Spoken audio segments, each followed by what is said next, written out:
to their moms.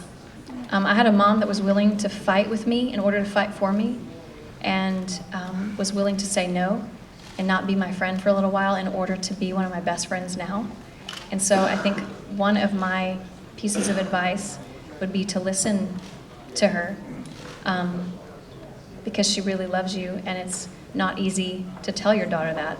But I am the product of a mother willing to say, no, you're not wearing that, sorry.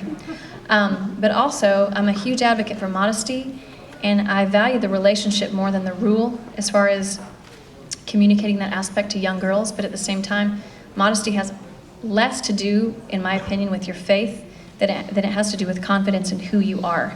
And I think it takes a lot more confidence to cover yourself up because you believe you have something to say, that so people will actually look here and pay attention, than it does to take a cheap shot and show off everything else. And so modesty and good moms, I think, make the world a better place.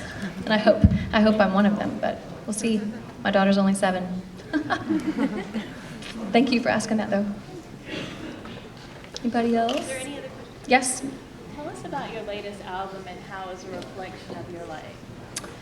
Exhale is a response to our marriage crisis and then God redeeming that, and just breathing in undeserved grace, and then breathing it out, exhaling it, sharing it, and serving others, loving others, telling our story, and letting God use that. And the title track tells that in a nutshell, but it represents the whole record, because the whole record is a response to that whole season that we've been in of just restoration and redemption and resurrection and reconciliation. And truly, because of our choices, we deserved wrath and condemnation. I mean, we were completely selfish, and a product of that is brokenness. And instead of putting his finger in our face, God wrapped his arms around us and forgave us, and didn't just give us another chance. He gave us an exceedingly abundantly bigger opportunity than before. So I'm just breathing that out and hoping that people hear that and can almost, if they don't relate to a marriage crisis, that they can relate to crisis. They can relate to brokenness. They can relate to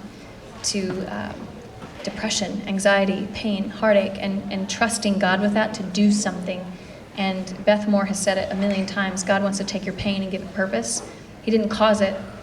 He doesn't celebrate it. He didn't even really allow it. But it happens because of the fallen world that we live in. But he can take it and make something incredibly beautiful out of it, and that becomes an opportunity to be celebrated, and you feel honored. You almost feel honored to go through a crisis because you know God can use this to advance his kingdom, and I want to be a part of something like that. So that's what it's doing, hopefully.